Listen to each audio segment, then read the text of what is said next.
The first skill we're going to look at today is the dive site setup and management skill. Right? So this is obviously a very foundational element to being a dive master, and so it's one you want to have a couple touch points, if possible, during the course for your dive masters to get repeat and different types of experience with.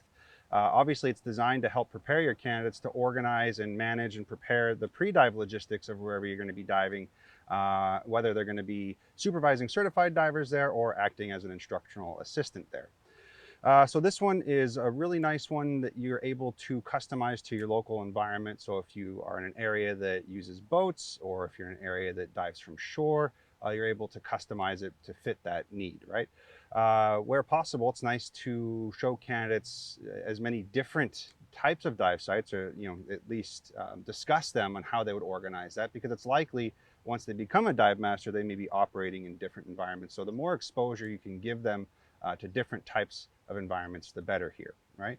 All right, so just some pointers on this one. Obviously, a few preparatory materials. It's going to be important for you to take a look in the instructor manual in the Dive Master section there to look at the performance requirements for each of these 5 practical skills.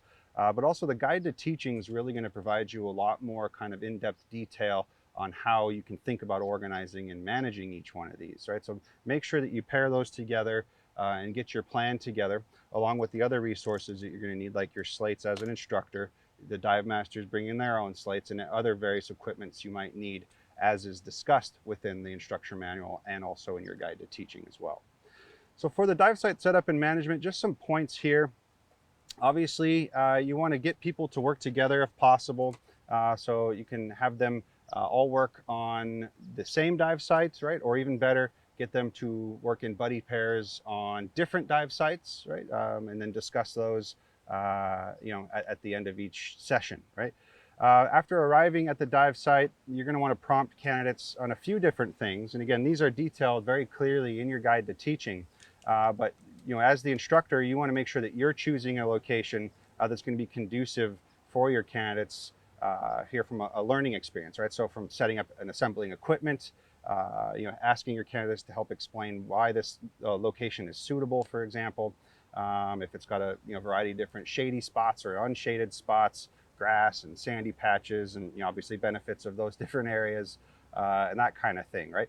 Also, preparing things like emergency equipment ahead of time are going to be important. Where is that located? How do you get access to it? What might be required in addition to that locally, depending on where you are, right? So there are some locations that have additional requirements, but things like basic first aid kits, your O2 kits as well, you want to have those to hand and have your candidates think through where they're going to place those and how they might use them if they need to. And then you want to set this up like a role-playing scenario, right? So you really want to have them spend time role-playing, greeting people as they arrive to this dive site, right? Helping them get set up, giving them directions on where they're going to be, where they can place equipment, where a dry place is if you have something like that, the location of the nearest facilities, those types of things as well, right? But overall, making sure that it's a customer service forward experience, right? That they're helpful, and ensuring that it's going to be a fun experience for the people who are role-playing divers, right? Have them role-play organizing a dive roster, reviewing check-in and check-outs as well. There's a couple different dive rosters, right? So as the instructor and your dive master slates, you've got something you can use as a roster here. Your candidates also have dive master slates. There's some that have spaces where you can have them write things in there as well.